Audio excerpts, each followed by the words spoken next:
Assalamualaikum warahmatullahi wabarakatuh.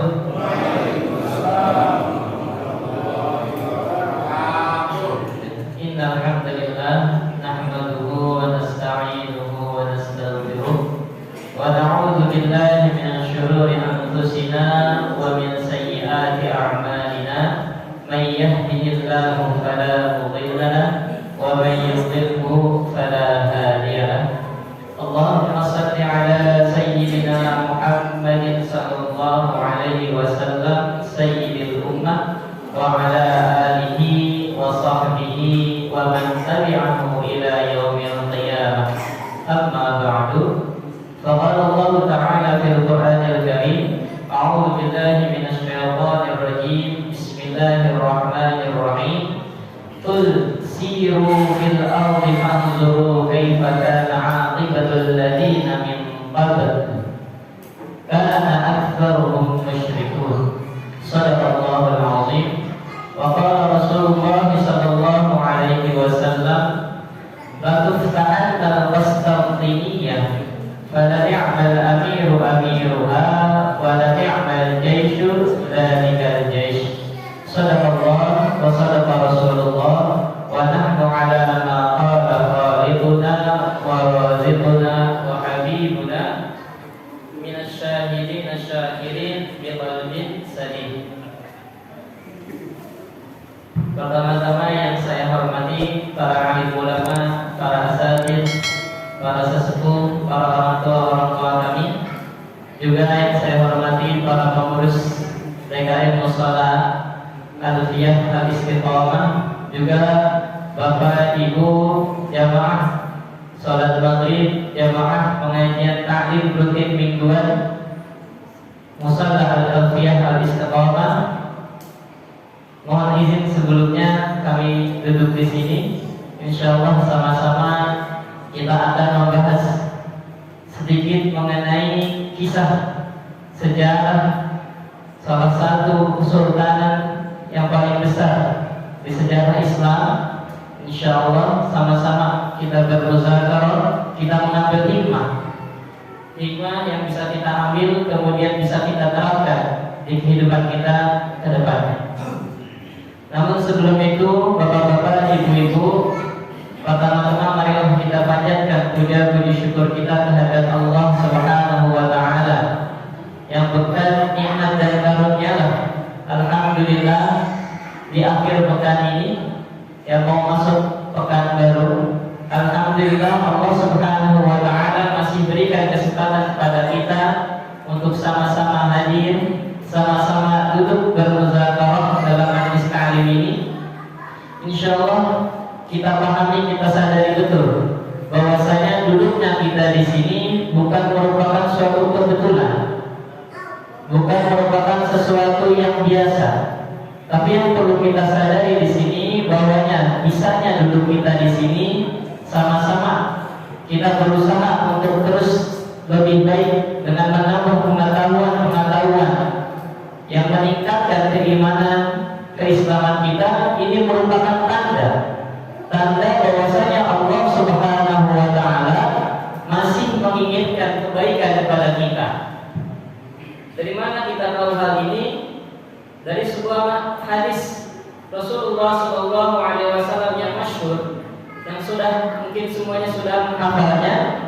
Ya, Rasulullah sallallahu alaihi wasallam bersabda, "Man yuridillahu bihi khairan yufaqihuhu fid din." Insyaallah semuanya Bapak Ibu adik sekalian sudah menghafalnya. Nah, dari hadis ini kita dapat mengetahui, kita sadar bahwasanya alhamdulillah kita di sini masuk ke dalam golongan yang Allah inginkan mendapatkan kebaikan. Karena dalam artinya hadis tersebut bermakna barang siapa yang Allah inginkan kebaikan pada seseorang, yufaqihuhu fid din, ya maka Allah akan pahamkan dia dalam agamanya, dalam agama Islam. Nah, arti dari paham akan agama di sini dapat kita pahami bahwasanya yufaqihuhu fid din, Allah Subhanahu wa taala punya sunatullah, ketentuan Allah. Mau pintar belajar, mau kaya usaha. Nah, makanya di sini kepada kita kesempatan untuk menambah ilmu, diberikan kesempatan kepada kita untuk hadir senantiasa untuk suatu wasilah perantara ilmu kita, ilmu agama kita bertambah. Ini adalah suatu tanda bahwasanya Allah Subhanahu wa taala menginginkan kebaikan kepada kita. Dan ini merupakan nikmat yang sangat-sangat harus kita syukuri, karena di antara ribuan orang yang saat ini yang diberikan nasib yang untuk senantiasa duduk ya di hadis yang lain merupakan taman dari taman-taman surga kita ini, maka hendaklah kita pahami, kita sadari, dan kita gunakan nikmat yang Allah berikan ini dengan sebaik-baiknya. Insyaallah pada tema kali ini kita akan membahas berfeedback mengulang sejarah tentang Turki Utsmani. Ya, bahkan dalam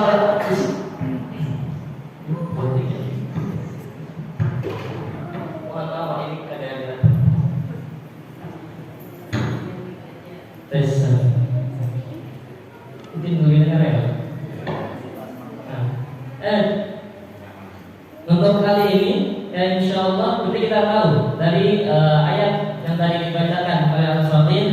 Nah, sebelumnya perkenalan dulu tadi mungkin sudah dikenalkan. Ya, nama Al-Fakir Ahmad Rashid, biasa dipanggil Rashid. Alhamdulillah sekarang bertugas sebagai salah satu pengajar di Ma'had Sulaimaniyah cabang Rawamangun Al-Hidayah. Kita khususnya di sana yang Al Rashid ajar sekarang merupakan pesantren khusus mahasiswanya. Ya, alhamdulillah untuk sampai sekarang Ma'had Sulaimaniyah kita sendiri itu ada 3 kategori, ada tahfiz praputra, tahfiz putri, dan mahasiswa. Insyaallah kalau bapak-bapak ada kesempatan untuk silaturahmi di Rawamangun Jalan Perikani bisa main. Alhamdulillah bapak-bapak, ibu-ibu yang dihormati Allah Subhanahu wa taala. Di awal pembukaan tadi yang dibacakan oleh Al-Fatih disebutkan di sana dalam surat Ar-Rum bahwasanya Allah Subhanahu wa taala intisari dari ayat tersebut memerintahkan kepada kita untuk ya mengadakan perjalanan di muka bumi ini untuk mengambil pelajaran, ya untuk mengambil ibrah dari orang-orang sebelum kita. Maka insyaallah dunia kita di sini kita akan senantiasa sembari mengulang tentang sejarah tentang Turki Utsmani, kita ambil hikmahnya, ya. Kita ambil pelajaran dari kisah-kisah nanti yang kita jelaskan para sultan-sultan Turki Utsmani, dan mudah-mudahan ya setelah program ini insyaallah ada kebaikan yang bisa kita terapkan di kehidupan kita selanjutnya. Amin ya rabbal alamin. Bapak Ibu yang dirahmati Allah Subhanahu wa taala, berhubungan dengan Turki Utsmani, mungkin yang paling sering kita dengar, yang paling dekat yang paling kita dengar hadis Rasulullah Shallallahu Alaihi Wasallam yang tadi dibacakan, ada basyirah, ada kabar gembira mengenai akan ditaklukkannya kota Konstantinopel, yaitu yang sekarang kita sebut dengan Istanbul. Sebelumnya disebutnya Islambul, ya, kemudian pada zaman selanjutnya disebutnya Istanbul. Ya, Rasulullah Shallallahu Alaihi Wasallam dinukil dari hadis riwayat Ahmad bin Hanbal dalam kitab Ustadznya, la tuftahanna al-Konstantiniyah, ya, pasti akan tertaklukkan, akan terbuka. Di sini ada lam. Mungkin sedikit kalau kita bahas dari segi nahunya, la di sini adalah takkid, la penguatan. La tuftahanna, sungguh akan terbuka, sungguh akan tertaklukkan kota apa? Konstantiniyah, kota Konstantinopel, kota Istanbul. Maka ketika saat itu terjadi, fala ni'mal amiru amiruha, maka pemimpin yang paling baik, pemimpin yang paling baik adalah pemimpin pada saat yang memimpin pasukan tersebut. Wala ni'mal jaisyu dzalikal jaish, dan sebaik-baiknya tentara, sebaik-baiknya pasukan adalah pasukan tersebut. Nah, setelah Rasulullah SAW wafat, kemudian dilanjutkan oleh Khulafaur Rasyidin, kemudian khalifah-khalifah yang lain, sudah banyak usaha-usaha dari umat muslim itu yang ingin mendapatkan basyir atau kabar gembira dari Rasulullah Shallallahu Alaihi Wasallam, yang kemudian akhirnya terjadi di salah satu Sultan Turki Utsmani, yaitu Sultan Muhammad II, yang kita kenal dengan Sultan Muhammad Al-Fatih. Nah, mungkin yang paling sering kita dengar tentang itu. Akan tetapi seperti kita tahu, kerajaan atau kesultanan Turki Utsmani atau sering dikenal dengan Turki Ottoman, ya, itu merupakan sebuah kesultanan yang hampir 600 tahun berjaya, mulai dari 1300-an, tahun 1300-an, dan sampai akhirnya tahun 1924 itu diganti, runtuh, kemudian digantikan dengan sistem yang lain. Maka dari sini ada banyak hikmah-hikmah. Ya, ketika kita mempelajari sejarah mengenai Turki Utsmani dari awal sampai akhir, banyak hikmah-hikmah, banyak pelajaran yang bisa kita ambil. Nah, inilah nanti insya Allah yang akan kita pelajari, kita akan muzakarah bersama. Untuk Turki Utsmani sendiri, ya, ketika saat asal dari Turki Utsmani sendiri itu tahun sekitar 1920-an. Ya, ada kabilah namanya kabilah Quraisy, ya, keturunan Aus. Ya, dan kemudian pada saat itu yang ramai saat itu penyerangan kota pasukan Mongol, ya, pasukan Mongol yang dipimpin oleh Genghis Khan. Ya, mereka menyerang ke daerah Mongol, kemudian Cina Utara, kemudian mereka bertransmigrasi, kita bilang, ya, ke daerah Asia kecil. Ya, kemudian pada saat itu masih ada kesultanan Islam, ada namanya Kesultanan Seljuk, ya, Kesultanan Seljuk. Kemudian yang paling pertama kali di sana yang kita kenal dengan Ertugrul, ya, dari kabilah Quraisy tersebut, ya, Ertugrul namanya. Saat itu membantu pasukan Sultan Seljuk saat itu di daerah Anatolia. Daerah Anatolia sekarang mungkin di peta kita tidak melihatnya karena diganti. Daerah Anatolia sekarang disebut dengan Turki, daerah Turki. Ya, pada saat itu ketika sudah membantu Sultan Seljuk yang terakhir, Zainuddin Aladdin, kalau saya nggak salah, ya, ketika sudah membantunya melawan pasukan Mongol, kemudian diberikan kekuasaan atas suatu daerah di daerah Anatolia, kemudian terus berkembang, ya, kaum yang dibawahi oleh Ertugrul. Kemudian munculnya Turki Utsmani yang pertama kali itu ketika anaknya itu menduduki kepemimpinan dari kaum tersebut, yaitu Osman. Ya, mungkin yang sering kita dengar Osman Ghazi. Itu merupakan khalifah pertama dari Turki Utsmani.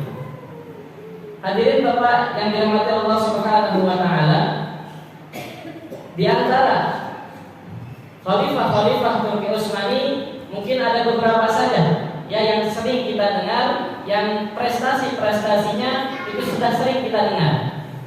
Bahkan saat ini sudah marak, ya, film-film, kemudian series-series mengenai khalifah-khalifah Turki Utsmani. Di antaranya yang akan kita bahas itu yang pertama pendirinya, yaitu Utsman Ghazi. Kemudian selanjutnya ada Sultan Muhammad II atau Sultan Muhammad Fatih. Kemudian ada Sultan Salim I. Kemudian ada anaknya Sultan Salim yang pertama, yaitu Sultan Sulaiman Al-Kanuni. Ya, kemudian selanjutnya yang terakhir Sultan yang paling yang masa kejayaannya itu lama, itu Sultan Abdul Hamid Han yang kedua. Sampai pada akhirnya tahun 1924 itu digulingkan, ya, diruntuhkan. Bapak Ibu yang dirahmati Allah Subhanahu wa taala, pada saat Turki Utsmani didirikan, ada beberapa pelajaran yang dapat kita ambil hikmahnya. Ada pelajaran yang bisa kita terapkan dalam kehidupan kita. Di antaranya bagaimana para khalifah Utsmaniyah itu mendidik anak-anak mereka. Bahkan kisah ini, pelajaran ini bisa kita ambil, bisa kita ketahui ketika Sultan Muhammad yang kedua, yaitu Sultan Muhammad Fatih Al-Fatih itu menguasai Konstantinia atau Istanbul. Seperti kita tahu, Sultan Muhammad yang kedua itu menaklukkan Istanbul pada usia 21 tahun. Dalam suatu dalam keterangan yang lain ada yang bilang 25, tapi yang paling masyhur diketemukan bahwasanya Sultan Muhammad Al-Fatih menaklukkan Istanbul itu pada usia 21 tahun. Usia yang sangat muda, usia yang masih remaja. Akan tetapi bapaknya Sultan Murad II ketika beliau masih kecil, ketika Sultan Muhammad Al-Fatih masih kecil, kita yang perlu kita contoh adalah bagaimana beliau mendidik anak-anaknya.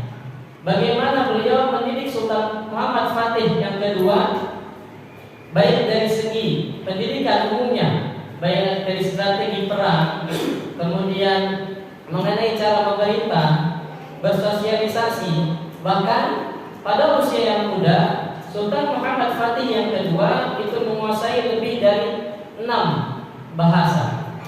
Yang disebutkan 6 atau 7 bahasa beliau kuasai. Nah, inilah salah satu contoh yang bisa kita ambil dari Khalifah Turki Utsmani. Selain itu, seperti kalau misalkan kita melihat dari sejarah Sultan Muhammad Fatih yang kedua, yaitu Sultan Muhammad Al-Fatih, kita dapat mengambil suatu pelajaran dari sebuah peristiwa. Ya, ketika saat itu pada tahun 1453, pada tahun 1453, yaitu pada saat beliau akan menaklukkan Istanbul, yang penaklukan tersebut berlangsung sekitar kurang lebih 50 hari.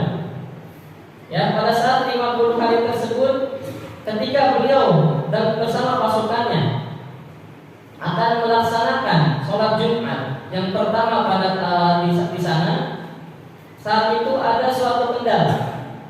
Saat itu ada perdebatan siapa nih yang berhak memimpin sholat Jumat pada saat itu. Ya, karena saat itu merupakan sholat Jumat pertama di Istanbul atau Konstantinopel saat itu. Kemudian Sultan Al-Fatih bersama pasukannya meminta kepada pasukannya semuanya diminta untuk berdiri. Ya, Sultan Muhammad Al-Fatih bersama pasukannya berdiri. Kemudian untuk menentukan siapa yang berhak untuk naik menjadi imam sholat Jumat tersebut, maka Sultan Muhammad Al-Fatih bertanya, "Wahai pasukanku, di antara kalian yang ada di sini, siapa yang dari zaman remajanya yang tidak pernah meninggalkan sholat fardu, yang pernah meninggalkan sholat fardu walaupun cuma sekali, maka disuruh dulu."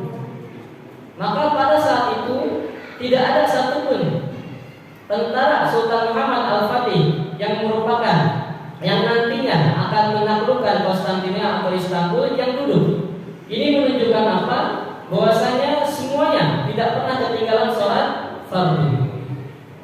Kemudian pertanyaan yang kedua, Sultan Muhammad Al-Fatih berkata, di antara kalian, di antara kita, siapa yang dari remajanya yang tidak pernah meninggalkan sholat rawatib?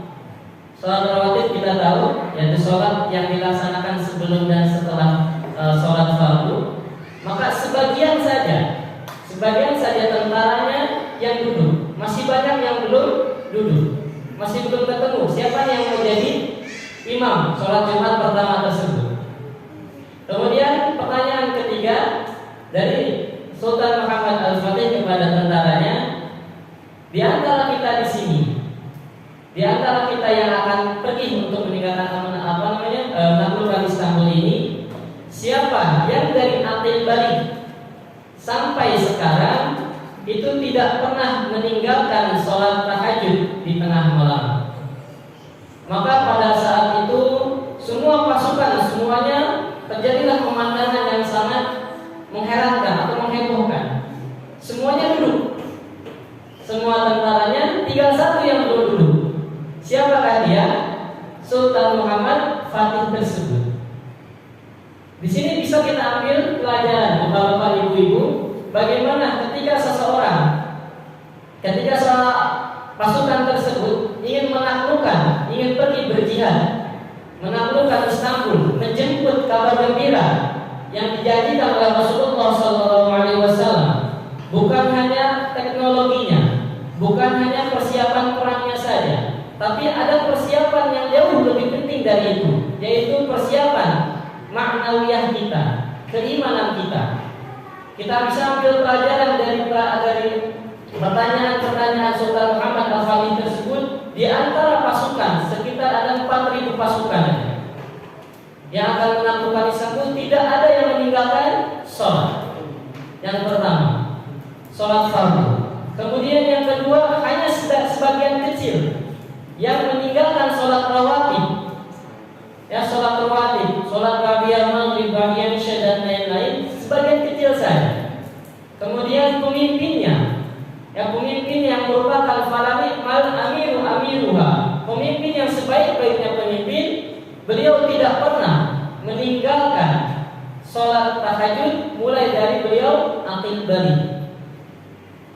Maka bisa kita bayangkan bagaimana beliau menjaga ma'nawiyah beliau, ibadah beliau.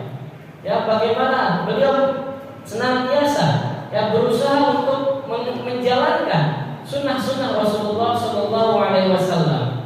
Maka dari hasil persiapan, baik persiapan zahiri, persiapan fisik, persiapan peralatan, kemudian didukung oleh persiapan ma'nawiyah, persiapan rohani, maka alhamdulillah pada tahun 1453 Masehi, Istanbul dapat ditaklukkan oleh pasukan beliau.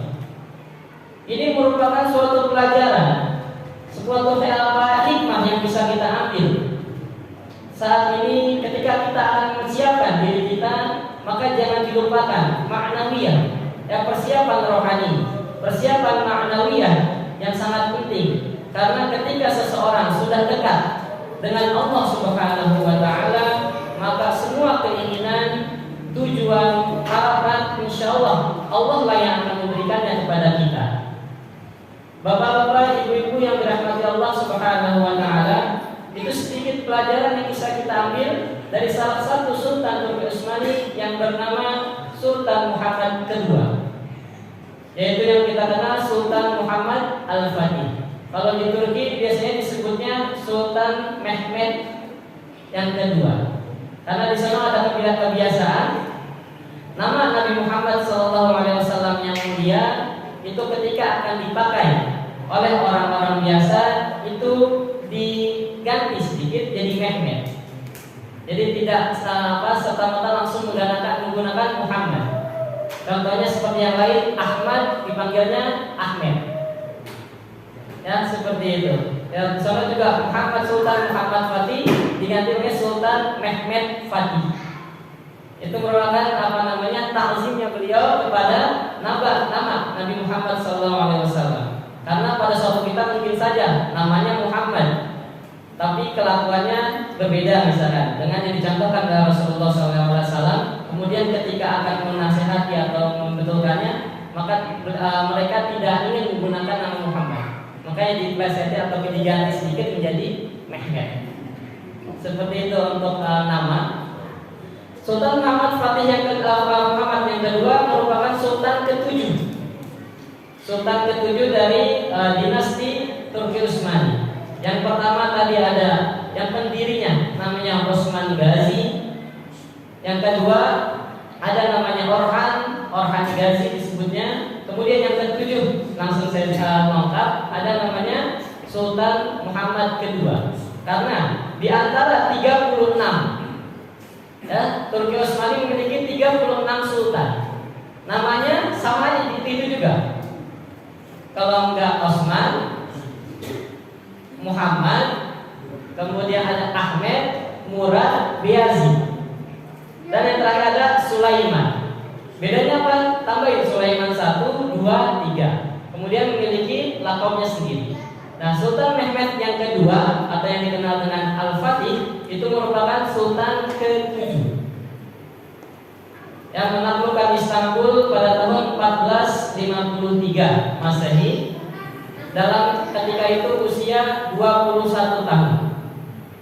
Ya, usia 21 tahun kita sudah bisa ngapain, maka kita bermuhasabah diri. Ya, alhamdulillah. Insyaallah kedepannya akan baik, lebih baik lagi. Kemudian Sultan selanjutnya yang terkenal, yang sering kita dengar dari kerajaan Turki Utsmani yang 36, mungkin sering kita dengar dengan nama Sultan Sulaiman Al-Qanuni. Ya, Sultan Sulaiman Al-Qanuni, namanya Sulaiman. Sulaiman berapa? Sulaiman yang pertama. Ya, Sultan Sulaiman Al-Qanuni. Dijuluki Al-Qanuni karena pada zaman beliau, pada zaman pemerintahan beliau, beliaulah yang mencetuskan, yang membuat kanun, perundang-undangan di semua aspek kehidupan, baik pemerintahan, kemudian perpajakan, kemudian kemasyarakatan dan lain-lain, sehingga beliau dijuluki Sultan Sulaiman Al-Qanuni, yang artinya Al-Qanun, artinya undang-undang, peraturan. Dan pada zaman beliau juga Turki Utsmani berkembang, ya, berkembang sampai ke daerah Eropa, ya, daerah Hungaria dan lain-lain. Banyak cerita beliau mengenai Sulaiman Al-Qanuni yang bisa kita bahas. Namun untuk kesempatan kali ini kita lanjut ke Sultan yang terakhir sebelum kita membahas tentang keruntuhan Turki Utsmani yang itu sangat ada pelajaran yang sangat berharga bagi kita. Ya, kita lanjut langsung ke Sultan yang ke-34.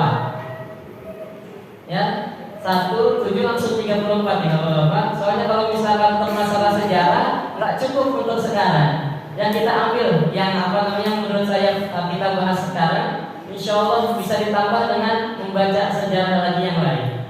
Yang bisa ditambah oleh Bapak sendiri. Banyak sekarang udah banyak literasi mengenai Turki Utsmani tersebut. Ya, yang akan selanjutnya kita bahas itu Sultan Turki Utsmani yang ke-34, yang diklaim yang merupakan Sultan Turki Utsmani yang absolut, yang terakhir. Karena setelah itu, setelah beliau, ya, Sultan Utsmani dibilangnya cuma sebagai boneka. Ya, sampai akhirnya nanti 1924 itu runtuh. Siapakah Sultan tersebut? Sultan yang ke-34, Sultan Abdul Hamid Han yang kedua. Ya, Sultan Abdul Hamid Han yang kedua. Berarti sebelumnya ada Sultan Abdul Hamid Han yang pertama. Nah, yang terakhir yang ke-34 namanya Sultan Abdul Hamid Han yang kedua. Ya, beliau berkuasa selama 34 tahun menurut hitungan Hijriah. Ya, sekitar tahun 1870-an sampai terakhir itu tahun 1909. Ya, inilah masa-masa yang terakhir. Ya, masa-masa kejayaan terakhir, masa-masa berkuasanya kerajaan Kesultanan Islam yang terakhir, yaitu Turki Utsmani. Ya, pada zaman beliau, yaitu Sultan Abdul Hamid Han, perkembangan Islam ini kembali menuju ke puncaknya.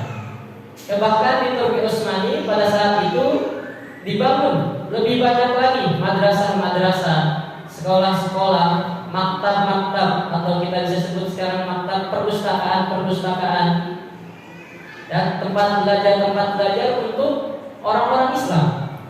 Karena sebelumnya pada saat setelah Sultan Sulaiman wafat, kemudian Turki Utsmani mengalami kemunduran.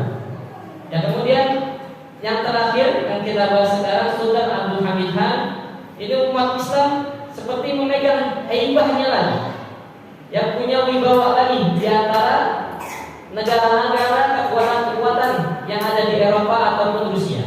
Seperti kita tahu, ya, kalau kita lihat di geografinya, ya, Turki Utsmani saat itu dikepung dari berbagai arah. Ya, dari bawah itu ada Rusia. Ya, dari sebelah barat ada Eropa, Jerman, kemudian dari sebelah timur barulah negara-negara Arab. Ya, dikelilingi. Ya, makanya saat itu Turki Utsmani banyak sekali tantangannya sampai sekarang juga bangsa Turki. Ya, ketika zaman Sultan Abdul Hamid Han, maka Turki mulai membenahi diri. Ya, mulai maju lagi, banyak prestasi-prestasi Sultan Abdul Hamid Han pada saat itu, dan ada juga yang langsung berhubungan dengan Indonesia.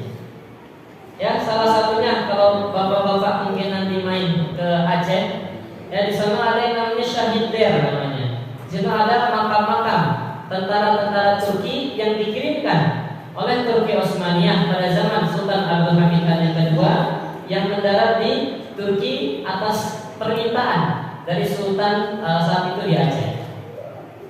Yang pada zaman Sultan Abdul Hamid Han yang kedua, walaupun selama 34 tahun ya beliau berusaha, ya baik dari segi ekonomi, kemudian baik dari segi pendidikannya, ya kemudian dari segi-segi yang lain baik infrastruktur, tapi pada akhir tahun 1909 beliau digulingkan. Ya, beliau diturunkan oleh, kalau disebut di sana, parlemen muda. Ya, yang dipimpin oleh yang kita kenal selanjutnya sebagai Kemalis. Ya, yang dipimpin oleh Mustafa Kemal Atatürk. Yang kemudian yang pada akhirnya tahun 1924 setelah dua kali, ya setelah Sultan Abdul Hamid Han 1909 masih ada dua lagi sultan. Tapi kekuatan Islam pada saat itu sudah melemah di sana. Dan pada akhirnya pada tahun 1924 ya terjadilah ada yang namanya intilal. Apa itu intilal? Perubahan dari sistem kekhalifahan diganti dengan republik. Nah, yang perlu kita pelajari, yang kita ambil hikmahnya, ketika terjadi intilal ini bukan sesuatu yang biasa saja, bukan sesuatu yang terjadi perubahan sistem saja, tapi yang bisa kita ambil pelajaran di sini, ya ketika diganti Turki menjadi republik, maka banyak sekali, ya mungkin pernah kita dengar juga, kita baca perubahan-perubahan, peraturan-peraturan yang sangat merugikan umat Islam di sana, baik di sana maupun di seluruh dunia. Karena kita tahu yang disebut dengan Khalifah Islamiyah, pusat orang Islam, tempat yang mengadu umat-umat Islam di negara yang lain. Tapi ketika Turki Utsmani runtuh, ya umat Islam seperti tidak ada apa, masing-masing saja. Kemudian apalagi di Turki ketika terjadi intilal, yang paling terasa di sana yang diceritakan oleh teman-teman kami yang di sana atau guru-guru kami yang kemudian yang dibaca, salah satunya adalah pelarangan bahasa Arab. Ya, di sana disebutkan cerita ketika kami alhamdulillah dapat kesempatan ke Turki tahun 2015 sampai 2018, diceritain sama orang tua di sana. Ya, dikatanya pada tahun 1924 ketika diganti republik, bahasa Arab dilarang. Ya, jangankan ngomong bahasa Arab, di depan masjid ada papan nama masjid, misalkan Musholla Alfiyah Al-Istiqomah, semuanya suruh diturunkan kemudian dihancurkan, sampai seperti itu. Karena pada saat itu sebelumnya juga pernah di Hungaria. Ya, salah satu cara untuk merusak, menghancurkan generasi, ya suatu kaum itu, maka diambil bahasanya, digantilah menjadi bahasa Latin, ya yang tadinya semuanya seperti kita tahu bahasa yang dipakai pada kerajaan Turki Utsmani semuanya tulisannya Arab, walaupun bukan bahasa Arab. Ada yang namanya Osman Reja. Osman Reja itu bahasa Utsmani, itu pakai bahasa Arab. Tapi pada saat itu dilarang. Kemudian setelah itu pesantren-pesantren dibubarkan. Kemudian masjid-masjid ada yang diganti menjadi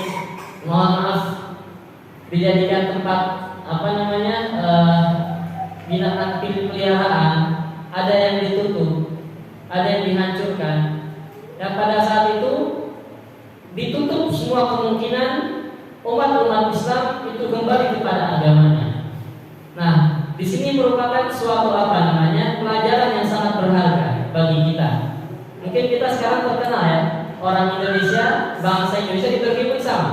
Bahkan ada anggapan orang Turki nanya ke kakek kita ketika di sana, emang ada orang Indonesia yang nggak pakai kerudung? Ya, ditanya seperti itu. Karena anggapan mereka yang belum pernah ke Indonesia, Indonesia itu negara Islam. Ya, bahkan beberapa kali ditanya, emang di Indonesia kalau belum hafiz belum boleh nikah. Itu bagaimana kesan mereka terhadap Indonesia? Ya, alhamdulillah kita akui bahwasanya Indonesia sekarang lebih dari 80% orang Indonesia. Tapi yang kita bisa ambil pelajaran ya dari sejarah Turki Utsmani kemudian diganti, tidak mustahil. Bapak-bapak, ibu-ibu jamaah yang dirahmati Allah Subhanahu wa taala, jika kita tidak merasa memiliki terhadap Islam ini, jika kita tidak mengembangkan generasi-generasi muda kita saat ini, kemudian didekatkan dengan agamanya, maka tidak mustahil apa yang terjadi di Turki, apa yang terjadi di Hungaria, dan terjadi di negara-negara Islam lain ada di Indonesia. Maka tanggung jawab siapakah ini? Tanggung jawab kita bersama. Insya Allah salah satu caranya diadakanlah majlis-majlis ta'lim yang tujuannya sama-sama, selain kita orang tua ya anak-anaknya pun dididik dengan ajaran Islam, sehingga Islam tidak terlupakan dan semuanya merasa memiliki atas agama Islam ini. Semoga Allah Subhanahu wa taala senantiasa memberikan pemahaman kepada kita. Semoga Allah Subhanahu wa taala tidak menimpakan cobaan yang sangat berat seperti yang dialami itu kisah itu. Ya, kepada kita semua, amin ya rabbal alamin.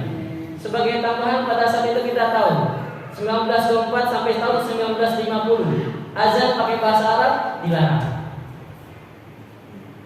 Ya, bahkan pada saat itu cerita orang tua kita di Turki waktu itu, kita bilangnya orang yang mengajarkan agama itu langsung ditahan.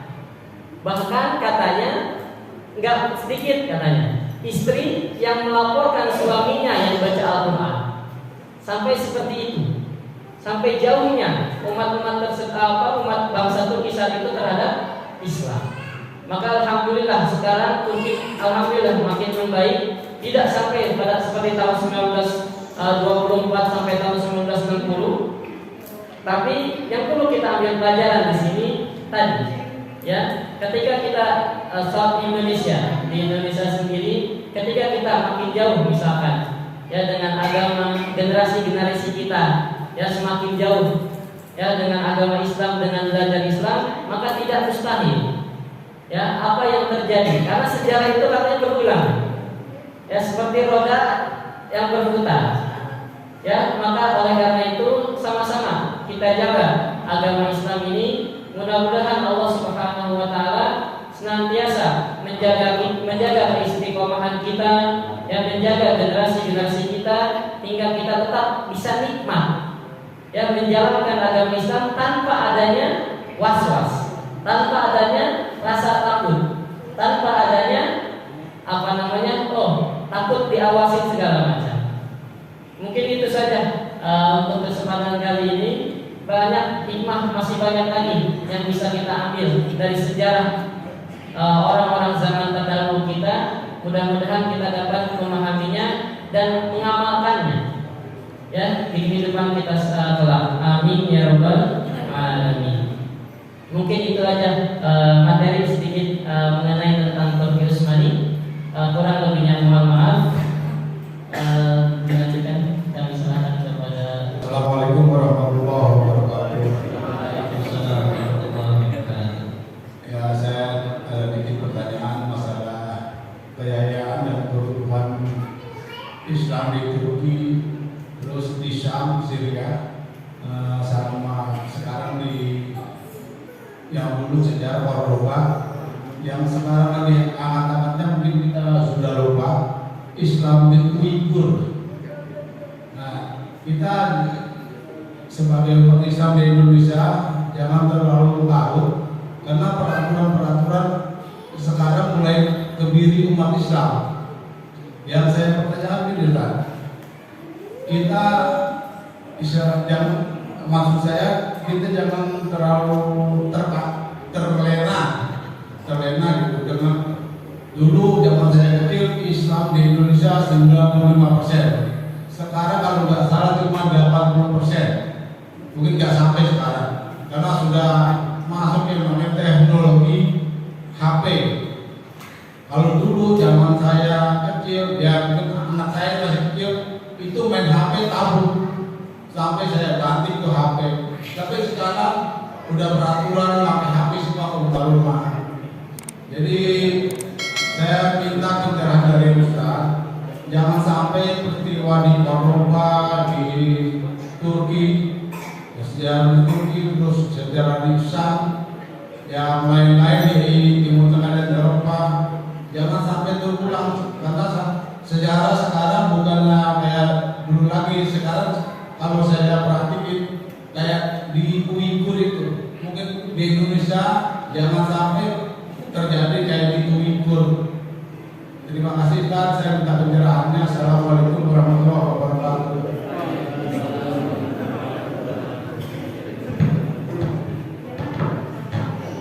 Mungkin dari ibu-ibu yang mau bertanya. Assalamualaikum warahmatullahi wabarakatuh. Waalaikumsalam warahmatullahi wabarakatuh. Terima kasih Pak Ustaz, sebenarnya kurang panjang nih ceritanya. Nanti sehari semalam ya biar kelar. Jadi begini Pak Ustaz, kan tadi Pak Ustaz menyampaikan dalam Al-Quran bahwa berjalan-jalan di muka bumi sehingga kita mendapat pelajaran dari orang terdahulu. Ibrah. Jadi menurut saya begini Pak Ustaz, ada dua sisi yang harus kita pelajari dari sejarah. Jadi bukan satu sisi ya, bahwa sebuah kebaikan akan melahirkan kebaikan ya. Tapi dua sisi itu adalah dua sisi koin yang tidak boleh dipisahkan. Bahwa dalam sejarah Utsmaniyah juga ada hal-hal yang perlu kita ketahui dan sedikit pun tidak mengurangi kita sebagai umat Islam. Istilahnya merendahkan umat Islam, justru memberi pelajaran kepada kita bagaimana kita ke depan menjadi Islam yang lebih cerdas. Jadi seperti itu. Mungkin pertanyaan bagi saya, dalam kondisi seperti sekarang ini, kita kadang-kadang yaitu tadi yang saya sampaikan, kita mengambil ibrah itu dari satu sisi.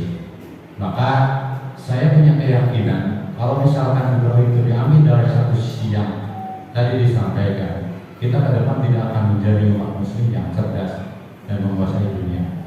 Bagaimana kita belajar dari kaum Mu'tazilah, bagaimana Mu'tazilah bisa menguasai dunia pada waktu itu dengan ilmuwan yang luar biasa. Tapi sampai hari ini anak cucu kita nggak tahu siapa ulama-ulama zaman dulu, ilmuwan Mu'tazilah yang telah menguasai dunia.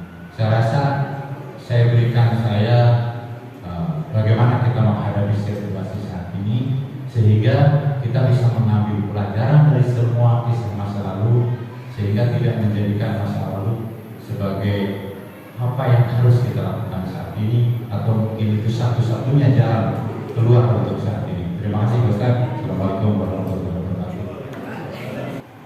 Bismillahirrahmanirrahim.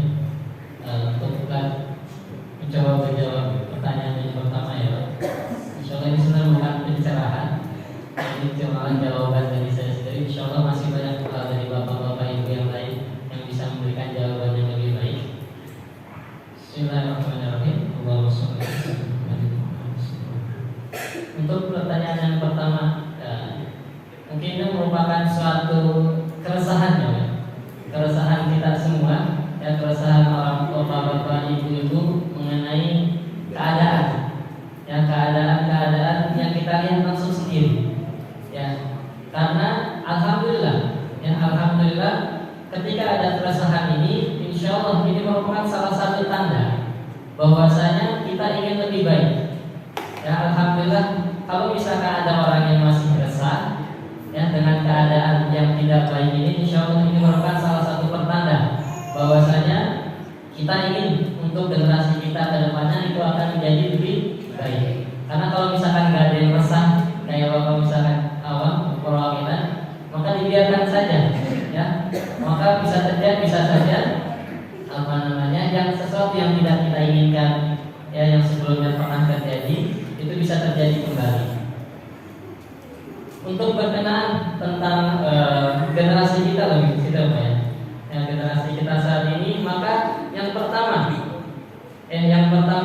yang harus memegang andil utama terhadap masalah ini orang tua ya, kita sendiri. Alhamdulillah saya sudah berkeluarga, jadi kita lah yang pertama kali memegang ambil adil dalam peran memperbaiki masalah ini. Ya, karena tadi mungkin yang pertanyaannya bagaimana anak-anak kita lebih senang ya memegang gadget, ya, memegang HP, memegang main game, dan yang lain. Maka salah satu kontrol yang paling efektif itu orang tuanya. Ya, bahkan karena anak-anak itu punya hak, ya, diajarkan oleh Rasulullah SAW, adibu auladakum bitarati khisal hubbi nabiyikum wa hubbi ahli baitihi wa qiraatil Qur'an. Nah, jika kita mengambil ya pelajaran dari hadis tersebut, maka proses pengarahan, yang kewajiban untuk mengarahkan anak kita, membatasi mereka, itu peran pertamanya adalah keluarga. Ya, jadi tidak bisa langsung misalkan dikasih ke sekolah misalkan. Ya, tapi yang harus mengambil peran utama yang pertama kita sebagai orang tua. Nah, bagaimana caranya? Caranya tadi, ya, langsung ya menasihati anak kita. Kemudian yang kedua caranya itu bagaimana kita mendidik anak kita, menyekolahkan anak kita ke tempat yang bisa menambah kewawasan mereka tentang akhlak, adab. Ya, tidak hanya melihat dari segi umumnya saja, tapi pembentukan ya spiritualitas maknawi mereka pun kita dukung. Karena sekarang ada juga ya Pak, ya, katanya anaknya pengen dekat agama, tapi yang dilakukan les ini. Kemudian kalau les Al-Quran atau les agama, ya udah nanti aja habis maghrib di masjid. Ya, ini merupakan suatu keadaan yang miris kita lihat. Ya, karena di sini ada proporsi yang kita berikan itu sedikit untuk agama. Ya udah, itu mah sisa-sisa waktu hari itu baru buat agama. Nah, ini merupakan introspeksi buat kita bersama. Ketika kita ingin ya mendidik atau membuat generasi selanjutnya anak-anak kita itu menjadi baik, maka kita pun harus menyediakan ya fasilitasnya, ya, dengan menyekolahkan mereka, kemudian mendidik mereka tentang agama. Mungkin setelah itu ketika ya anak-anak kita sudah terbentuk pribadinya, karakternya, maka gampang kita arahkan untuk menjadi lebih baik. Ya, itu merupakan mungkin itu aja Pak yang bisa dijawab oleh Pak. Cukup. Insyaallah. Untuk pertanyaan kedua dari Bapak sebelah kanan mengenai sejarah, mungkin yang bisa kita tangkap dari persoalannya bagaimana kita seharusnya ya mengambil pelajaran sejarah tidak hanya dari sisi terangnya tapi dari sisi gelapnya, gitu ya. Seperti kita tahu ketika berbicara tentang sejarah, maka banyak yang bisa kita ambil pelajaran ya mengenai herois prestasi gemilang ya dari orang-orang terdahulu kita, baik dari sejarah Turki Utsmani, Kesultanan Abbasiyah, Umayyah, dan apalagi lanjut ke atas ke Khalifah, kemudian perjalanan Rasulullah SAW. Maka saya setuju ketika tadi pertanyaan tidak boleh melihat dari satu sisi yang baiknya saja. Ya, kenapa? Karena kalau kita baca ya buku sejarah, Ya, buku sejarah mengenai sejarah kebudayaan Islam misalnya, kalau misalkan di sekolah, yang mulai dari track Khulafaur Rasyidin, kemudian khalifah-khalifah selanjutnya, kemudian terakhir Turki Utsmani, itu banyak pelajaran. Tapi menurut saya juga, ya, dari sisi negatif ataupun sisi positif tadi semuanya sebenarnya sudah ada di sejarah. Kekurangan kita saat ini mungkin salah satunya karena kita malas membaca. Ya, mungkin saya juga kurang bacanya. Ya, kita semua juga tingkat kemampuan untuk membacanya berkurang. Nah, ini menjadi suatu momok. Ya, menjadi suatu ancaman bagi kita. Karena ketika seseorang atau seorang muslim itu jauh dari kegiatan membaca, maka proses penambahan ilmunya akan berkurang. Dan kembali ke tadi, ketika kita berbicara tentang sejarah, maka sebenarnya bisa kita temukan dengan mudah. Mungkin salah satu contohnya, ketika kita membahas keruntuhan Turki Utsmani, ya, tadi mungkin sudah dijelaskan mengenai bagaimana prestasi Turki Utsmani, Sultan Utsmani. Tapi salah satu contohnya, kalau sisi negatif yang bisa kita bukan sisi negatif, pelajaran negatif yang kemudian kita kita buat menjadi pelajaran untuk menjadi positif. Salah satunya pada saat akhir, ya, pada saat akhir kerajaan Turki Utsmani yang dipimpin oleh Sultan Abdul Hamid Han yang kedua, ya, setelah saat itu kebanyakan pemuda-pemuda saat itu, pelajar-pelajar saat itu sudah mulai berganti kiblat, bukan kiblat sholat, ya, berganti panutan. Karena pada zaman Sultan Abdul Hamid Han yang kedua, proses literasi, ya, kemudian pencarian ilmu itu sangat bebas. Dan pada akhir tahun 1909, ya, bahkan itu lebih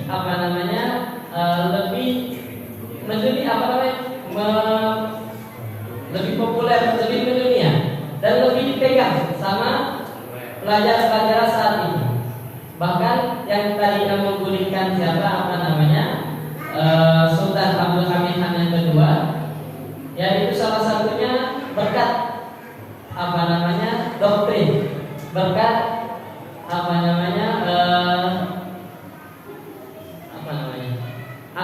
asupan yang pendapat dari sana.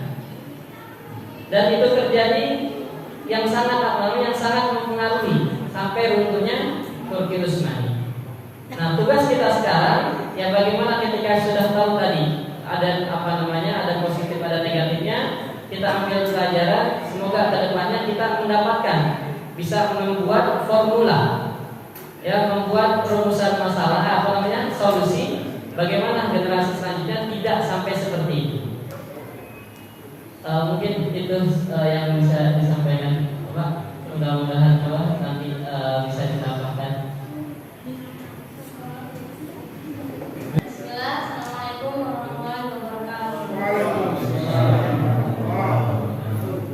Di sini tadi kan Sultan ke-34 itu Sultan Abdul Hamid yang kedua. Nah, apa kaitannya di sini? Apa benar dengan zamannya Khalifah Abbasiyah atau Umayyah, yang dimana pada zaman itu perpustakaan sekolah-sekolah itu makin berkembang dengan baik? Itu pertanyaan yang pertama. Kemudian pertanyaan yang kedua, ketika waktu itu kalau nggak salah di zaman Khalifah Umayyah atau Abbasiyah itu kan umat Islam mempunyai perpustakaan yang dimana itu menyimpan manuskrip sejarah seluruh keislaman, dan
bilgi, informasi yang benar itu diambil dari sumber yang benar.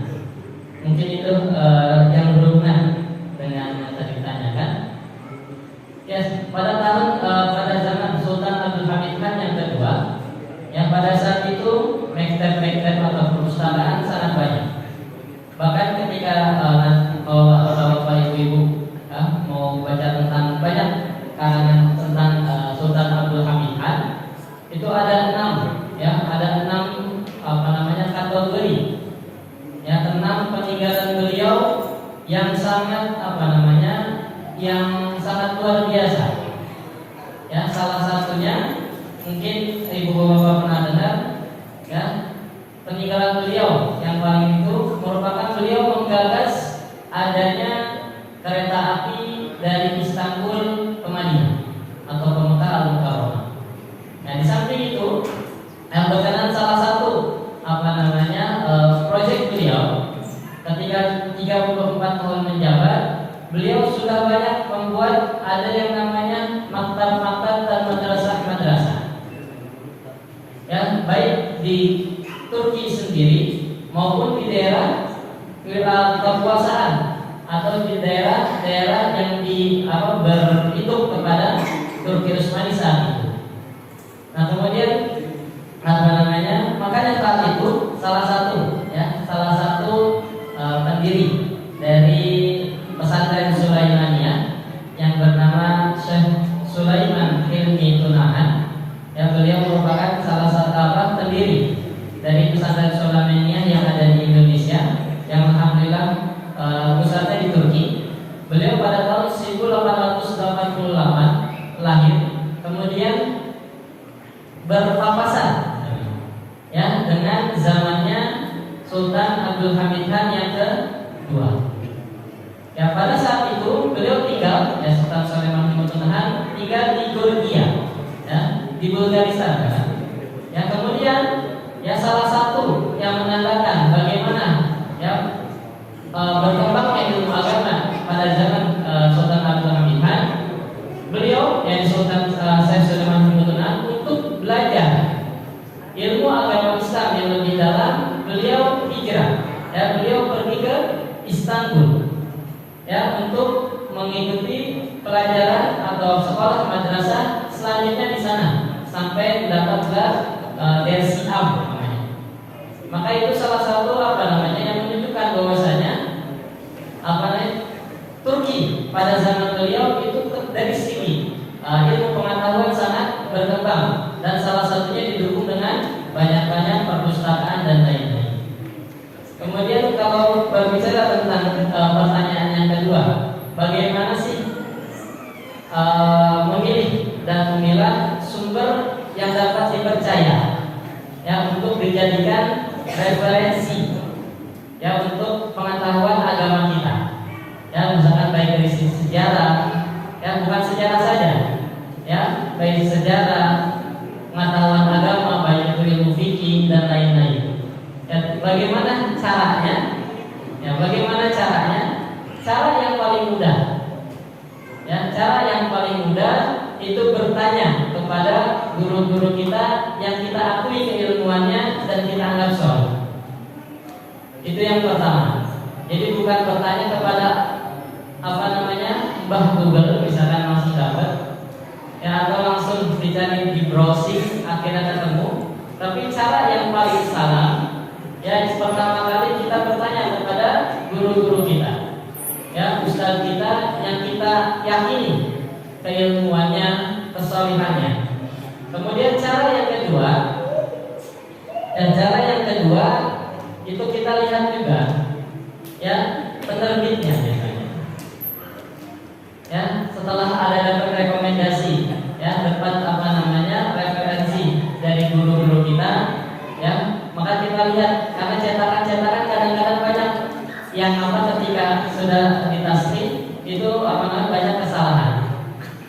Bahkan di Turki sendiri, ya, untuk masalah, ya, akidah, ya, masalah mazhab pun itu tidak semerta-merta kita bisa mendapatkan referensi yang paling luar sana langsung beli ke toko kitab, langsung beli. Ya, tapi juga yang paling apa? Yang paling salah, yang paling baik itu bertanya kepada guru-guru kita, baru kita menggunakannya. Seperti itu mungkin jawabannya.